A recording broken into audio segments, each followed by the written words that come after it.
ஓம்.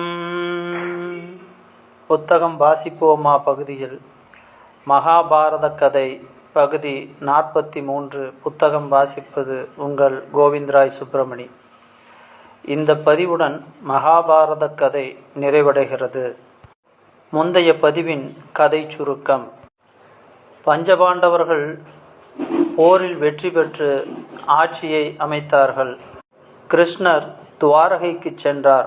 செல்லும் வழியில் உதங்க மாமுனிவரை பார்த்தார்.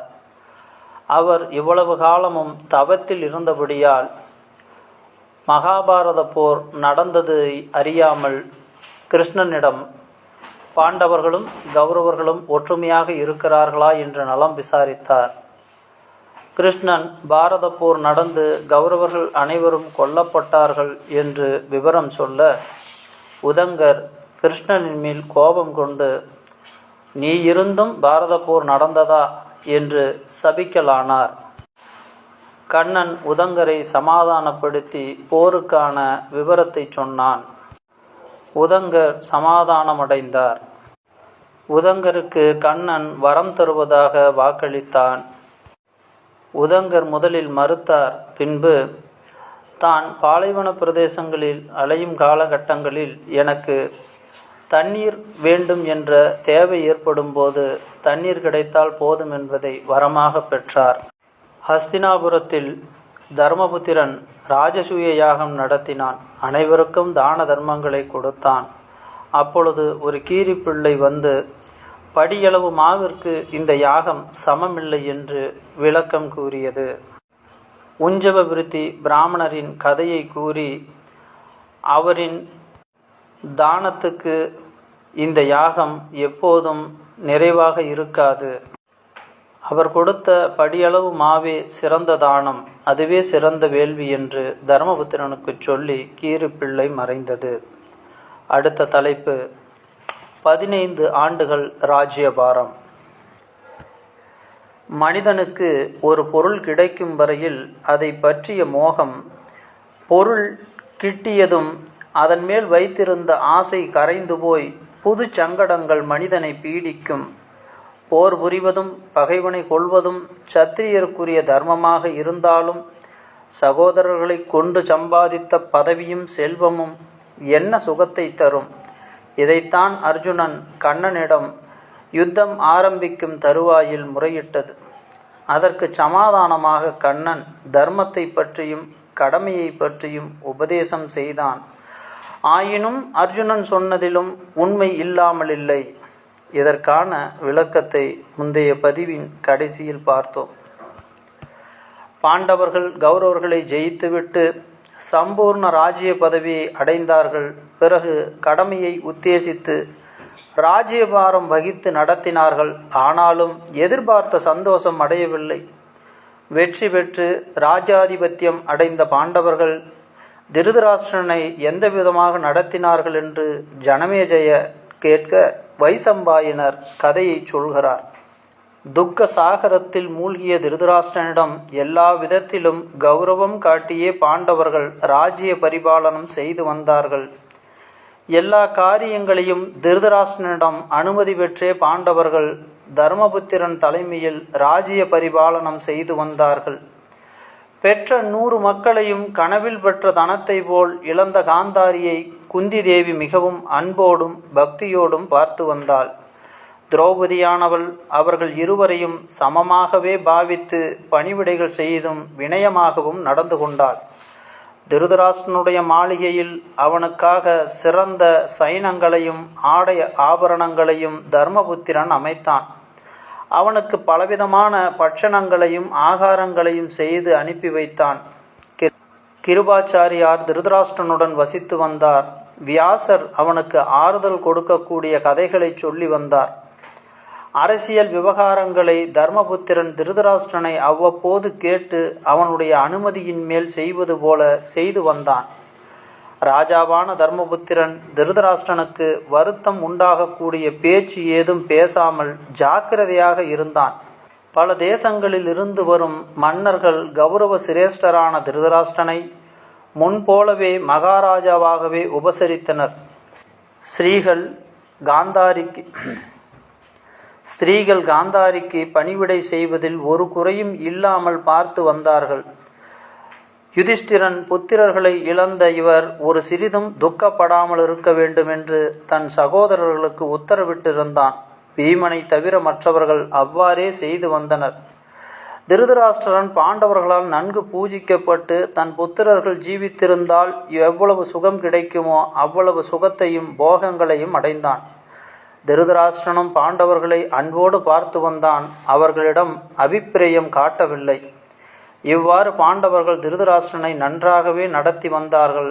ஆனால் பீமன் மட்டும் அபிப்பிரியனான காரியங்களில் சில சமயம் செய்வான். சில நாட்கள் கழிந்த பிறகு இரகசியமாக ஆட்களை கொண்டு திருதராஷ்டிரனுடைய கட்டளைகளை நடக்க விடாமல் செய்ய ஆரம்பித்தான். மந்த புத்தியை படைத்த துரியோதனாதிகள் கொல்லப்பட்டனர் என்று திருதராஷ்டிரன் காதில் விழும்படி சொல்வான். துரியோதனன், கர்ணன், துச்சாதனன் இவர்களுடைய செயலை எண்ணி எண்ணி தன் கோபத்தை மறைக்கவோ அடக்கவோ அவனால் முடியவில்லை. சில சமயம் திருதராஷ்டிரனுக்கும் காந்தாரிக்கும் கேட்கும்படியாக கூட கடுமையான வார்த்தைகளை சொல்லுவான். பீமனுடைய வார்த்தைகளும் காரியங்களும் திருதராஷ்டிரன் மனதை குத்தும். இதை கண்டு காந்தாரியும் வருத்தப்பட்டாள். ஆனால் அவள் மகா விவேகசாலி, தர்மம் அறிந்தவள். பீமன் சொல்லும் அபிப்பிராய வசனங்களை கேட்கும் போதெல்லாம் தர்மமே மானிட வடிவம் கொண்டது போல் விளங்கும் குந்தியை பார்த்து மனதில் சாந்தமடைவாள். இவ்வாறு 15 வருடங்கள் கடந்தன. அடுத்த தலைப்பு, திருதராஷ்டிரன் வனம் சென்றான். விருத்தரான திருதராஷ்டிரன் பீமனுடைய வார்த்தைகளால் பீடிக்கப்பட்டு யுதிஷ்டிரன் உத்தரவுபடி அமைக்கப்பட்டு வந்த சுகங்களில் மனம் செலுத்த அவனால் முடியாமல் போயிற்று. பாண்டவர்களுக்கு தெரியாமல் கடும் விரதங்களை அனுஷ்டித்தான். சாப்பாட்டை குறைத்தும் வேறு விதங்களில் உடலை வருத்தி கொண்டும் வந்தான். காந்தாரியும் இவ்விதமே செய்தால். பிறகு ஒரு நாள் தர்மபுத்திரரை அழைத்து அவரிடம் திருதராஷ்டிரன் இவ்வாறு சொன்னான். பிள்ளாய், உனக்கு சேமம் உண்டாகுக. நான் உன்னால் நன்கு பரிபாலிக்கப்பட்டு சுகமாக 15 வருஷம் உன் வீட்டில் வசித்தேன். தானங்களை கொடுத்தேன், சிரத்தையும் செய்தேன். புத்திரர்களை இழந்த காந்தாரியும் மனதை ஸ்திரப்படுத்தி கொண்டு தன் துக்கத்தை மறந்து என்னை கவனித்து வந்தாள். திரௌபதிக்கு பெரிய அபச்சாரம் செய்தவர்களும் உன் பிதுர் ராஜ்யத்தை கவர்ந்தவர்களுமான என்னுடைய கொடிய மக்கள் அவர்களுடைய அதர்மத்தினால் மாண்டார்கள். அவர்கள் யுத்தத்தில் புறங்காட்டாமல் கொல்லப்பட்டு வீர சொர்க்கம் அடைந்திருக்கிறார்கள். நானும் காந்தாரியும் மறுமைக்கு வேண்டிய கடமைகளை இனி செய்து கொள்ள வேண்டும். உனக்கு சாஸ்திரம் தெரியுமே. கிழிந்த துணிகளும் மரப்பட்டைகளும் தரித்து நான் வனம் செல்ல வேண்டும். உனக்கு நலன் ஆக வேண்டும் என்று வேண்டிக் கொண்டு நான் வனத்தில் வசிக்க விரும்புகிறேன். இதற்கு நீ அனுமதி கொடுக்க வேண்டும். நம்முடைய குலத்தின் வழக்கத்தை நான் அனுசரிக்க வேண்டும். அரசனாகிய நீயும் என் தவத்தின் பயனில் ஒரு பகுதியை அடைவாய் என்றார். இதை கேட்ட யுதிஷ்டிரன், நீர் இவ்வாறு உபவாசம் இருந்து தரையில் படுத்து தேகத்தை வருத்தி வந்ததை நானும் என் சகோதரர்களும் அறியவில்லை. நீர் சுகமாக இருப்பதாகவே நான் வஞ்சிக்கப்பட்டேன். என்னுடைய பிதாவான நீர் ஆறாத துக்கத்தை அடைந்தீர். எனக்கும் ராஜ்யத்தாலும் போகங்களாலும் என்ன பயன்? நான் மிகவும் கெட்டவன். ஆசையால் நான் தவறு செய்தேன். உம்முடைய புத்திரர் யுசுட்சு ராஜாவாக இருக்க வேண்டும். அல்லது வேறு யாரை நீர் விரும்புகிறீரோ அவன் ராஜாவாக இருக்கட்டும். அல்லது நீரே ராஜாவாக இருந்து இந்த தேசத்தை பரிபாலனம் செய்யும். நான் வனம் செல்கிறேன். நான் இதுவரையில் அடைந்த அபகீர்த்தி போதும். நீர் மறுபடியும் என்னை அபவாதத்தில் போட்டு எரிக்க வேண்டாம். நான் ராஜா அல்ல, நீரல்லவோ ராஜா. நான் உமக்கு எப்படி அனுமதி தர முடியும்? துரியோதனன் விஷயத்தில் இப்போது எனக்கு ஒரு கோபமும் இல்லை. விதிவசத்தால் நாம் எல்லோரும் மயக்கமடைந்து சம்பவம் நடைபெற்று விட்டது. துரியோதனாதிகளைப் போலவே நாங்களும் உமக்கு புத்திரர்கள். காந்தாரியும் குந்தியும் இருவருமே எனக்கு சமமான அன்னைகள். நீர் வனம் சென்றால் நானும் கூடவே வருவேன். நீர் காட்டுக்கு போய்விட்டு உம்மை பிரிந்த எனக்கு இந்த அரச பதவி என்ன சுகம் உண்டு பண்ணும்? உம்மை தலைவணங்கி பிரார்த்திக்கிறேன். உம்முடைய மனதில் உள்ள வருத்தம் விலக வேண்டும். நான் சந்தோஷமாக உமக்கு பணிவிடை செய்து உள்ளத்தில் சாந்தி பெறுவேன் என்றான். திருதராஷ்டிரன், குந்தி நந்தனா, என்னுடைய மனமானது வனம் போய் தவம் செய்வதில் பற்று கொண்டு விட்டது. நான் உன் வீட்டில் பல வருஷங்கள் வாசம் செய்தேன். நீயும் உன்னை சேர்ந்த எல்லோரும் எனக்கு நன்றாய் பணிவிடை செய்தீர்கள். இப்போது எனக்கு வனம் செல்ல அனுமதி கொடுக்க வேண்டும் என்றான். இவ்வாறு திருதராஷ்டிரன் நடுங்கிக் கொண்டும் அஞ்சலி செய்து கொண்டும் நின்ற தர்மராஜனுக்கு சொல்லிவிட்டு விதுரனையும் கிருபாச்சாரியாரையும் நோக்கி, நீங்கள் அரசனுக்கு சமாதானம் சொல்லி எனக்கு அனுமதி பெற்று தர வேண்டும். எனக்கு வாய் உளறுகிறது. அதிகமாக பேசின சிரமத்தால் இருக்க வேண்டும். வயதாகிவிட்டதல்லவா என்று சொல்லிவிட்டு பிரக்ஞையற்று காந்தாரியின் மேல் சாய்ந்தான். இதை பார்த்த யுதிஷ்டிரன் தாங்க முடியாத துக்கமடைந்தான். யானையின் பலத்தை படைத்த இவர் இரும்பினால் செய்யப்பட்ட பிரதமியை பொடியாக செய்த இந்த வீர் இவ்வாறு மனம் நொந்து உடல் வாடி தோளும் எலும்புமாகி விட்டாரே. பிரக்ஞை இழந்து காந்தாரி பேரில் அனாதை போல் சாய்ந்து விழுந்து கிடக்கிறாரே. இதற்கெல்லாம் காரணம் நான் அல்லவா? தர்மம் தெரியாதவனான என்னையும் என்னுடைய புத்தியையும் நான் கற்ற கல்வியையும் நிந்திக்க வேண்டும் என்று பரிதாபப்பட்டான். ஜலத்தை எடுத்து தெளித்து தன் குளிர்ந்த கைகளால் திருதராஷ்டிரனுடைய முகத்தை தடவினான். திருதராஷ்டிரனுக்கு நினைவு வந்ததும் கையினால் தன்னை தடவி கொண்டிருந்த பாண்டவனை கட்டி அணைத்து கொண்டு, அப்பனே, உன்னுடைய ஸ்பரிசம் அமிர்தம் போல் இன்பம் தருகிறது என்றான். அந்த சமயத்தில் வியாசர் வந்தார். விஷயம் தெரிந்ததும் அவர் தர்மபுத்திரனுக்கு சொன்னார். குருகுல சிரேஷ்டன் திருதராஷ்டிரன் எவ்விதம் சொல்கிறானோ அவ்விதம் செய். முதுமை அடைந்தவனும் புத்திரர்களை இழந்தவனுமான இவன் நீண்ட காலம் இந்த கஷ்டத்தை சகிக்க மாட்டான். சிறந்த ஞானம் பெற்றவளான காந்தாரி தன் சோகத்தை மிக்க தைரியத்துடன் பொறுத்து வருகிறாள். என்னுடைய வார்த்தைகளை கேள். திருதராஷ்டிரனுக்கு அனுமதி கொடு. இவன் வனத்தில் தேன் மலர்களின் வாசனைக்கு இடையில் கவலையுற்று இருக்கட்டும். பழைய அரசன் ரிஷிகளின் மார்க்கத்தை பின்தொடர்ந்து செல்லட்டும். ராஜாக்களுக்கு இதுதான் தர்மம். யுத்தத்தில் உயிரிழக்க வேண்டும் அல்லது வனத்தில் விதிப்படி ஆயுளை முடித்து கொள்ள வேண்டும். இவன் யாகங்களை செய்தான், பூமியை அனுபவித்தான். நீங்கள் காடு சென்றிருந்த பொழுது புத்திரனுடைய ஆதீனத்திலிருந்த விசாலமான ராஜ்யத்தை 13 வருஷம் அனுபவித்தான். பலவிதமான தானங்களையும் செய்தான். நீயும் இந்த 15 வருஷ காலம் இவனை நன்றாகவே ஆராதித்து வந்தாய். ஒரு குறையும் இல்லை. இப்போது இவனுக்கு தவம் புரியும் சமயம். இவன் கோபத்தினால் போகவில்லை. நீ அனுமதித்து அனுப்பு என்று தர்மபுத்திரனை சமாதானப்படுத்தினார். பிறகு அப்படியே ஆகட்டும் என்று தர்மராஜன் சொல்லிய பின் வியாசர் தம் ஆசிரமத்திற்கு திரும்பிச் சென்றார். அடுத்த தலைப்பு மூவர்களின் முடிவு. வனம் போவதற்கு தர்மபுத்திரனுடைய அனுமதியை பெற்றதும் திருதராஷ்டிரனும் காந்தாரியும் தங்களுடைய மாளிகைக்கு சென்று உபவாசம் தீர்த்து கொண்டார்கள். காந்தாரியும் குந்தியும் சேர்ந்தாற்போல் உட்கார்ந்து போஜனம் செய்தார்கள். திருதராஷ்டிரன் தன் பக்கத்தில் யுதிஷ்டிரனை உட்கார வைத்து ஆசி மொழிகள் சொன்னான். அதன் மேல் காந்தாரியின் தோளின் பேரில் கை வைத்து ஊன்றிக்கொண்டு கிழவன் வனத்துக்கு புறப்பட்டான். புருஷனுக்கு கண் இல்லை என்று தானும் தன் முகத்தை துணியால் கட்டிக்கொண்டு கண்களை உபயோகப்படுத்தாமல் விரத வாழ்க்கையை நடத்தி வந்த காந்தாரி குந்தியின் தோளின் பேரில் தன் கையை வைத்து கொண்டு நடந்தாள். மூவரும் ராஜதானியை விட்டு வனம் சென்றார்கள். காந்தாரிக்கு சிருஷியை செய்ய தானும் வனத்தில் இருப்பதாக குந்தி தன் மனதில் நிச்சயித்து கொண்டு சென்றாள். போகும்போது யுதிஷ்டனிடம் சொன்னாள், மகனே, சகாதேவன் மீது ஒருபோதும் கோபித்து கொள்ளாதே. யுத்தத்தில் வீர மரணம் அடைந்த கர்ணனை எப்போதும் அன்புடன் நினைப்பாயாக. அவன் என் மகன், உங்கள் சகோதரன் என்பதை நான் உங்களுக்கு சொல்லாமல் போனது என் குற்றம்.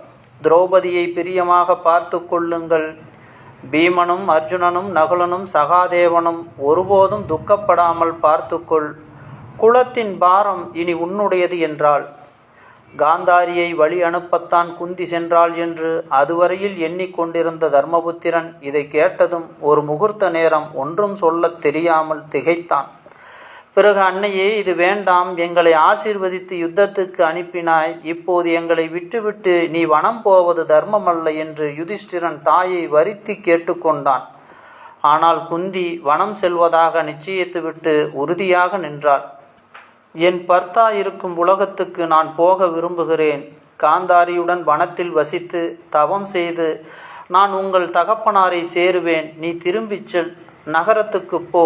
உன் மனம் எப்போதும் தர்மத்தில் நிலைத்து நிற்கட்டும் என்று மகனை ஆசீர்வதித்தாள். தர்மபுத்திரன் பேச்சில்லாமல் நின்றான். அவனையும் மற்ற புத்திரர்களையும் திரும்ப திரும்ப பார்த்து கொண்டே குந்தி வனம் சென்றாள்.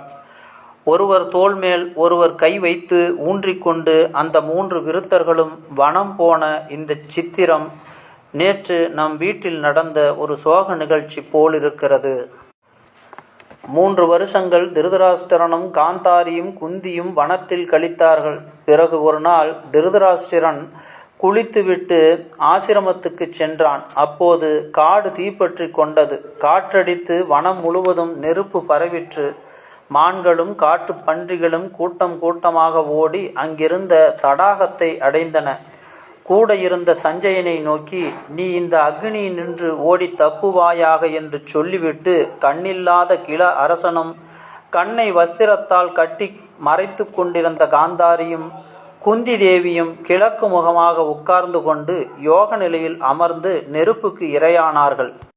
திருதராஷ்டிரன் மறைந்ததும் அவனுக்கு கண்ணும் உயிருமாக இருந்த சஞ்சயன் துறவு பூண்டு இமயமலை சென்றான். அடுத்த தலைப்பு, கண்ணன் மறைந்தான். பாரத யுத்தம் முடிந்தபின் துவாரகையில் கிருஷ்ணன் 36 ஆண்டுகள் அரசாண்டான். கிருஷ்ணனுடைய குலத்தைச் சேர்ந்த விருஷ்ணிகள், அந்தகர்கள், போஜர்கள் என்று பல பெயர் கொண்ட யாதவ குமாரர்கள் வரம்பு கடந்த சுகத்தில் காலம் கழித்து வந்தார்கள். அவ்வாறு நடத்திய சுக வாழ்க்கையினால் அடக்கமும் ஒழுக்கமும் இழந்தார்கள். ஒரு நாள் சில ரிஷிகள் துவாரகைக்கு வந்தார்கள். அப்போது பெரியவர்களிடம் அலட்சியம் கொண்ட யாதவர்கள் ரிஷிகளை பரிகாசிப்பதற்காக தங்களுக்குள் ஒருவனுக்கு பெண் வேஷம் போட்டு முனிவரிடம் சென்று, சாஸ்திரம் படைத்தவர்களே, இந்த பெண்ணுக்கு என்ன குழந்தை பிறக்கும் சொல்லுங்கள் என்று கேட்டார்கள். ரிஷிகள் இந்த பொய்யையும் பரிகாசத்தையும் கண்டு கோபம் மேலிட்டு, இவனுக்கு உலக்கை பிறக்கும், அந்த உலக்கை உங்கள் குலத்துக்கே யமனாகும் என்று சபித்துவிட்டு திரும்பி போய்விட்டார்கள். முனிவர்களின் சாபத்தை கேட்டு வேடிக்கையாக செய்தது இப்படி ஆயிற்றே என்று யாதவர்கள் பயந்தார்கள். மறுநாள் ரிஷிகள் சொன்னபடியே ஸ்திரீ வேஷம் தரித்த சாம்பன் பிரசவ வேதனையை அடைந்து ஒரு உலக்கையும் உண்டாயிற்று. இதை கண்டு ரிஷிகள் சாபம் உண்மையாகவே முடியும் என்று யாதவர்கள் மிக்க மனவேதனையை அடைந்தார்கள். உலக்கையை யம சொரூபமாக கருதினார்கள். எல்லோரும் சேர்ந்து ஆலோசனை செய்து உலக்கையை எடுத்து சுட்டு சாம்பலாக்கிவிட்டு கடற்கரையில் இறைத்து விட்டார்கள். அடுத்த வருஷம் அந்த சாம்பல் மேல் மழை பெய்து அந்த இடத்தில் கோரை புற்கள் ஏராளமாக முளைத்தது. தங்களுடைய பயம் தீர்ந்து விட்டது என்று யாதவர்கள் சாபத்தை மறந்தார்கள். பிறகு ஒரு நாள் யாதவர்கள் கூட்டமாக கடலோரம் சென்று உல்லாசமாக கூத்திலும் மதுபானத்திலும் காலம் கழித்தார்கள். கல்லினுடைய வேகம் வேலை செய்ய ஆரம்பித்தது. யாதவ குலத்தின் கிருதவர்மன் கௌரவர்கள் பக்கத்திலும் சாத்யகி பாண்டவர்கள் பக்கத்திலும் சேர்ந்து யுத்தம் செய்தார்கள் அல்லவா? எந்த சத்திரியனாவது தூங்குகிறவர்களை கொல்வானா? ஏய் கிருதவர்மரே, யாதவ குலத்துக்கு ஒரு பெரிய அவமானத்தை கொடுத்து விட்டீர் என்று சாத்யகி கிருதவர்மனை பார்த்து பரிகாசம் செய்தான். போதையில் இருந்த மற்ற பலர் இந்த பரிகாச வார்த்தையை ஆமோதித்தார்கள். கிருதவர்மனுக்கு கடும் கோபம் வந்துவிட்டது. யுத்தத்தில் கை அறுபட்டு பிரயோபவேசம் செய்த யோக நிலையில் இருந்த மகான் பூரிசிரவசை கசாப்புக்காரனை போல் கொன்ற நீ என்னை பற்றி எப்படி பேசலாம் என்றான் கிருதவர்மன். அதன் மேல் வேறு பலர் சாத்யகி செய்த அநியாயத்தை எடுத்து பேச ஆரம்பித்தார்கள். பிறகு எல்லா யாதவர்களும் கலகத்தில் சேர்ந்து கொண்டார்கள். சண்டை பலமாக முற்றிக்கொண்டது. தூங்கிக் கொண்டிருந்தவர்களை கொன்ற பாதகன் இதோ பார், தன் முடிவை அடைந்தான் என்று சொல்லி சாத்யகி கிருதவர்மன் பேரில் பாய்ந்து கத்தியால் அவன் தலையை வெட்டி வீழ்த்தினான். அதை கண்டு பலர் சாத்யகியை சூழ்ந்து கொண்டு அங்கிருந்த பான பாத்திரங்களை அவன் மேல் எரிந்து தாக்கினார்கள். இவ்வாறு சாத்யகியை சூழ்ந்து கொண்டு தாக்கியவர்களை கிருஷ்ணன் மகன் பிரத்யும்னன் எதிர்த்து போராடினான். அவனை பலர் சூழ்ந்து கொண்டு தாக்கினார்கள். பிரத்யும்னனும் சாத்யகியும் உயிரிழந்தார்கள். அதன் பேரில் கிருஷ்ணனுக்கு கோபம் மேலிட்டு அவ்விடம் கடலோரத்தில் வளர்ந்து நின்ற கோரை புற்களை பிடுங்கி எடுத்து அதனை கொண்டு எல்லோரையும் தாக்கினான். அவ்வாறே யாதவ கூட்டத்தினர் எல்லோரும் கோரை பிள்ளை பிடுங்கி ஒருவரை ஒருவர் அடித்து கொள்ள ஆரம்பித்தார்கள். உலக்கை சாம்பலிலிருந்து உண்டான அந்த கோரை புல் எல்லாம் ரிஷிகளுடைய சாபத்தால் பிடுங்கிய உடனேயே உலக்கைகளாயின. அந்த உலக்கைகளால் ஒருவரை ஒருவர் அடித்து கொண்டு யாதவகுலம் முழுவதும் கல்வெறியில் நடந்த இந்த இழிவான கலகத்தில் மாண்டார்கள். இதையெல்லாம் கண்ட பலராமன் துயரம் மேலிட்டு யோகத்தில் அமர்ந்து உயிரை நீத்தான். வெள்ளை பாம்பு வடிவத்தில் அவன் முகத்திலிருந்து ஜோதி புறப்பட்டு கடலில் மறைந்தது. பலராமனுடைய அவதாரம் முடிந்தது. பந்துக்கள் அனைவரும் ஒருவரும் மிஞ்சாமல் நாசமடைந்து சகோதரனும் மறைந்ததை பார்த்த கிருஷ்ணன் தியானத்தில் மூழ்கினான். பிறகு தன்னந்தனியாக கடற்கரை வனத்தில் சஞ்சாரித்து கொண்டிருந்தான். நடந்ததையெல்லாம் எண்ணி தானும் இந்த உலகை விட்டு மறையும் காலம் வந்தது என்று அறிந்து தரையில் படுத்தான். அப்படியே தூங்கினான். அப்போது அந்த காட்டில் மிருகங்களை தேடி திரிந்த வேடன் ஒருவன் படுத்திருந்த வாசுதேவனின் தூரத்திலிருந்து பார்த்து அது மான் என்று எண்ணி வில்லை வளைத்து அம்பு எய்தான். அம்பு கிருஷ்ணனின் காலில் புகுந்து உயிரை தூக்கிச் சென்றது. மகோன்மத புகழை பெற்ற கிருஷ்ணன் மறைந்தான். அடுத்த தலைப்பு தர்மபுத்திரன். யாதவர்களின் முடிவை பற்றியும் மாதவன் மறைந்து போனதை பற்றியும் அஸ்தினாபுரத்துக்கு செய்தி வந்தது. அதை கேட்டதும் பாண்டவர்களுக்கும் உலக வாழ்க்கையில் இருந்த பற்று முற்றிலும் போய்விட்டது. அபிமன்யுவின் குமாரனான பரீட்சித்துக்கு முடிசூட்டிவிட்டு ஐவரும் திரௌபதியுடன் நகரத்தை விட்டு புறப்பட்டு யாத்திரை சென்றார்கள். பல இடங்களுக்கு போய் முடிவில் இமயமலையை அடைந்தார்கள். அப்போது அவர்களுடன் ஒரு நாயும் சேர்ந்து சென்று கொண்டிருந்தது. மலை ஏறி செல்லும் போது ஒருவர் பின் ஒருவராக திரௌபதியும் தம்பிகளும் விழுந்து உயிர் நீத்து உடல் பாரத்தினின்று விடுபட்டு மறைந்து போனார்கள். தம்பிகளும் மனைவியும் வீழ்ந்து மரித்ததை பார்த்தும் தர்மபுத்திரன் மனம் தளராமல் சென்றான். யுதிஷ்டனுக்கு நாய் மட்டும் துணையாக சென்றது. மனிதனுக்கு துணை தர்மம் ஒன்றே என்பதற்கு இந்த சம்பவம் பாரதத்தில் வியாசரால் அமைக்கப்பட்டிருக்கிறது. நாய் உருவத்தில் தர்மம் யுதிஷ்டனின் கூட சென்றது. வெகு நேரம் போன பின் இந்திரன் ரதத்துடன் வந்து யுதிஷ்டன் முன் நின்றான். உன் தம்பிகளும் திரௌபதியும் சொர்க்கம் வந்து சேர்ந்து விட்டார்கள். நீ மட்டும் எஞ்சி நிற்கிறாய். தேகத்துடன் ரதத்தில் ஏறு, உன்னை அழைத்து போகவே வந்தேன் என்றான். தர்மபுத்திரன் தேரில் ஏறப் போகும்போது நாயும் ஏறப் போயிற்று. ஸ்வர்க்கத்தில் நாய்க்கு இடமேது என்று இந்திரன் நாயை தடுத்தான். தர்மபுத்திரன் அப்படியாயின் எனக்கும் இடமில்லை என்று கூட வந்த நாயை விட்டு செல்ல மறுத்து விட்டான். தர்மபுத்திரனை சோதிக்கவே நாயாக வந்த தர்மதேவதை தன் புத்திரனுடைய உறுதியை கண்டு மகிழ்ந்து மறைந்தது. யுதிஷ்டிரன் சொர்க்கம் அடைந்தான். சொர்க்கத்தில் தர்மபுத்திரன் முதலில் துரியோதனனை கண்டான். அந்த கௌரவன் சூரிய தேஜசுடன் பிரகாசித்து கொண்டு அழகிய ஆசனத்தில் வீற்றிருப்பதையும் அவனை சூழ்ந்து வீரலட்சுமியும் தேவர்களும் நிற்பதை கண்டான். யுதிஷ்டிரன் அங்குள்ளவர்களை நோக்கி, பேராசை உள்ளவனும் குறுகிய திருஷ்டி உள்ளவனுமான துரியோதனன் இருக்கும் இடத்தில் நான் இங்கு இருந்து காலம் கழிக்க விரும்பவில்லை. எங்களை படாதபாடு படுத்தி இவன் செய்த காரியங்களின் பயனாக சிநேகிதர்களையும் பந்துக்களையும் கொன்றோம். தர்மத்தை அனுஷ்டித்த எங்கள் பத்தினி பாஞ்சாலி இவன் உத்தரவினால் சபை நடுவில் இழுக்கப்பட்டு அவமானப்படுத்தப்பட்டாள். இந்த துரியோதனனை பார்க்க எனக்கு பிடிக்கவில்லை. என்னுடைய தம்பிகள் எங்கே? அவர்களிடத்துக்கு செல்ல விரும்புகிறேன் என்று சொல்லி அங்கிருந்து திரும்பினான். எல்லாம் அறிந்த தேவரிசியான நாரதர் யுதிஷ்டனை பார்த்து சிரித்து, ராஜசிரேஷ்டினே, இவ்விதம் சொல்லலாகாது.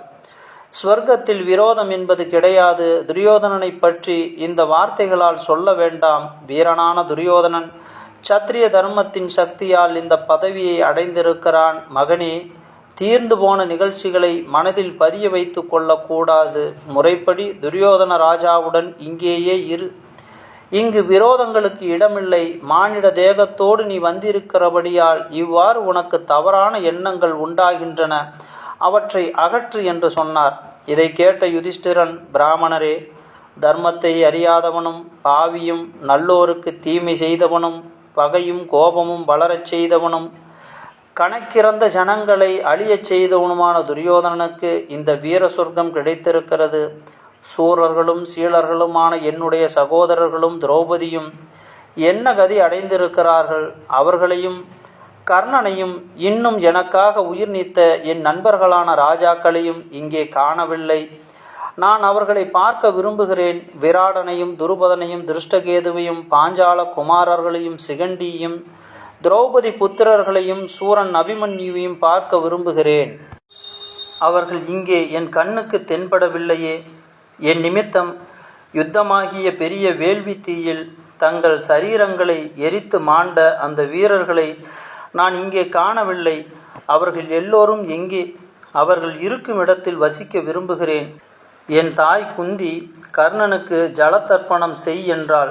அதை நினைக்கும்போது இப்போது எனக்கு துக்கம் மேலிடுகிறது.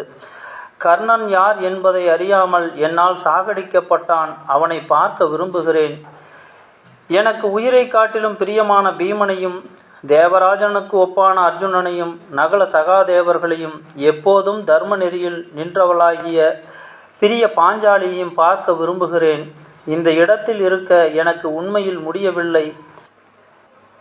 பக்கத்தில் பிராதாக்கள் இல்லாமல் நான் ஸ்வர்க்கத்திலிருந்து என்ன பயன்? அவர்கள் எங்கே இருக்கிறார்களோ அதுதான் ஸ்வர்க்கம். இது ஸ்வர்க்கம் அல்ல என்பது என் கருத்து என்று சொன்னான். இதை கேட்ட தேவர்கள், யுதிஷ்டிரரே, உமக்கு அவர்களிடம் போக விருப்பமானால் தாமதிக்க வேண்டாம், போகலாம். தேவதூதனை பார்த்து தர்மபுத்திரனை அழைத்து போக கட்டளையிட்டார்கள். முன்னால் தேவதூதனும் பின்னால் தர்மபுத்திரனுமாக போனார்கள்.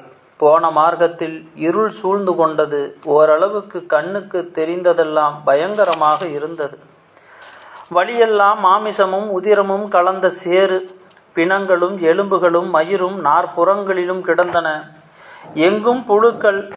சகிக்க முடியாத துர்நாற்றம் வீசிற்று. கைகளும் கால்களும் வெட்டப்பட்டு ஆங்காங்கே மனிதர்கள் விழுந்து கிடந்தார்கள். இதையெல்லாம் பார்த்து தர்மாத்மாவான தர்மபுத்திரனுக்கு ஒன்றும் விளங்கவில்லை. பலவாறாக ஆலோசனை செய்து கொண்டே போனான். இந்த மார்க்கத்தில் எவ்வளவு தூரம் போக வேண்டும்? என்னுடைய சகோதரர்கள் எங்கே இருக்கிறார்கள் என்று தேவதூதனை பார்த்து கேட்டான் தர்மபுத்திரன். திரும்பி போக வேண்டுமானால் போகலாம் என்றான் தூதன்.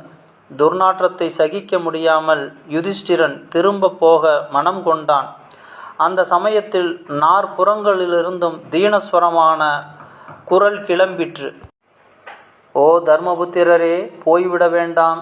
எங்களை அனுகிரகிக்க ஒரு முகூர்த்தமாவது நில்லும். நீர் வந்தபோது நல்ல மனம் நிறைந்த புண்ணியமான காற்று எங்கள் பேரில் வீசிற்று. அதனால் எங்களுக்கு ஆறுதலும் சுகமும் உண்டாயிற்று. குந்தி குமாரரே, நாங்கள் உம்மை பார்த்து கொண்டிருந்தாலே கொஞ்சம் சுகம் பெறுவோம். ஒரு முகூர்த்த காலமாவது நில்லும். நீர் இருக்கும்போது எங்களை பீடிக்கும் வேதனை கொஞ்சம் ஓய்கிறது என்று அந்த குரல்கள் அழுதன. இவ்வாறு தீன வசனங்கள் நாலாபுரமும் எழுந்ததை கேட்ட யுதிஷ்டிரன் கஷ்டம் என்று சொல்லி கொண்டு நின்றான். குரல்கள் ஏதோ தெரிந்த குரல்களாகவே அவனுக்கு தோன்றிற்று. நீங்கள் யார்? எதற்காக இங்கே இருக்கிறீர்கள் என்று சோகம் மேலிட்டு கேட்டான். பிரபு, நான் கர்ணன் என்றது ஒரு குரல். நான் பீமசேனன் என்றது மற்றொரு குரல். நான் அர்ஜுனன் என்றது வேறொன்று. திரௌபதி என்றது ஒரு தீனமான ஸ்வரம். நகுலன், நான் சகாதேவன், நாங்கள் திரௌபதி புத்திரர்கள் என்று அவ்விதம் நாலாபுறங்களிலும் குரல் கிளம்பியதை கேட்டான்.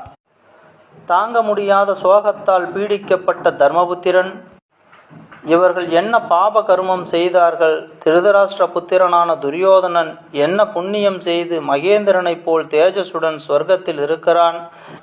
இவர்களோ நரகத்தை அடைந்திருக்கிறார்கள். நான் தூங்குகிறேனா? விழித்து கொண்டிருக்கிறேனா? பிரதிஜை இழந்தேனா? இது சித்த விகாரமா என்று சொல்லி தேவர்களையும் தர்மத்தையும் நிந்தித்தான். தேவதூதனை பார்த்து, நீ எவர்களுடைய தூதனோ அவர்களிடம் சொல், நான் வரமாட்டேன். நான் இவ்விடத்திலேயே வசிப்பேன். என்னை அடுத்தல்லவோ என்னுடைய பிரிய சகோதரர்கள் இங்கே நரகத்தில் பீடிக்கப்பட்டு கிடக்கிறார்கள். நானும் இங்கேயே இருப்பேன் என்றான். யுதிஷ்டன் இவ்வாறு சொல்லியதும் தூதன் இந்திரனிடம் சென்று யுதிஷ்டன் சொன்னதை தெரிவித்தான். ஒரு முகூர்த்த காலம் கழிந்தபின் இந்திரனும் யமதேவனும் யுதிஷ்டிரன் இருந்த இடம் வந்தார்கள். அவர்கள் வந்ததும் இருள் விலகிவிட்டது. பயங்கரமான காட்சிகளும் மறைந்தன. புண்ணிய வாசனையுள்ள காற்று வீசிற்று. தர்ம தேவதையான யமன் தன்னுடைய புத்திரரான தர்மபுத்திரனை பார்த்து, சிறந்த மதிமானே, என்னால் சோதிக்கப்பட்டது இது 3வது தடவை. பிராதாக்களின் நிமித்தம் நீ நரகத்திலேயே இருக்க விரும்பினாய். அரச பதவி பெற்று உலக பரிபாலித்தவர்கள் எல்லோரும் அவசியம் நரகம் பார்க்க வேண்டும். ஆகையால் ஒரு முகூர்த்த காலம் உன்னாலும் இந்த பெரிய துக்கம் அனுபவிக்கப்பட்டது. புகழ்பெற்ற வீரன் சவ்யசாசியானது உன் அருமை தம்பி பீமனாவது சத்தியவான் கர்ணனாவது யாருமே உண்மையில் நரகத்தை அடையவில்லை. இது உன்னை சோதிக்கச் செய்த ஒரு மாயம். இது தேவலோகம். இதோ பார், உலகங்களிலும் செல்லும் தேவரிசி நாரதர், துக்கப்படாதே என்றான். பிறகு யுதிஷ்டிரன் மானிட தேகத்தை விட்டு திவ்யமான சரீரத்தை பெற்றான். அதனுடன் மனித பிறப்புக்கு உரிய பகையும் மன வருத்தங்களும் அற்றவனாக பூரண பரிசுத்தமடைந்தான். தேவர்களாலும் ரிஷிகளாலும் பூஜிக்கப்பட்டு கர்ணனும் தம்பிகளும் திருதராஷ்டிர குமாரர்களும் கோபம் தீர்ந்து தெய்வ நிலை அடைந்திருப்பதை யுதிஷ்டிரன் கண்டு சாந்தி அடைந்தான். வியாசர் விருந்து என்கிற பெயரிட்டு ராஜாஜி தமிழ் மக்களுக்கு எழுதிய மகாபாரதம் முற்றிற்று. காலத்தின் அனுகிரகத்தால் இந்த கதையை படிக்கும் வாய்ப்பு எனக்கு கிடைத்தது. இந்த கதையை 4 ஆண்டுகளுக்கு பிறகு மீண்டும் படித்து பதிவிடுகிறேன். இந்த கதையை கேட்ட அனைவருக்கும் நன்றி. நான் உங்கள் கோவிந்தராய் சுப்பிரமணி. நன்றி, வணக்கம்.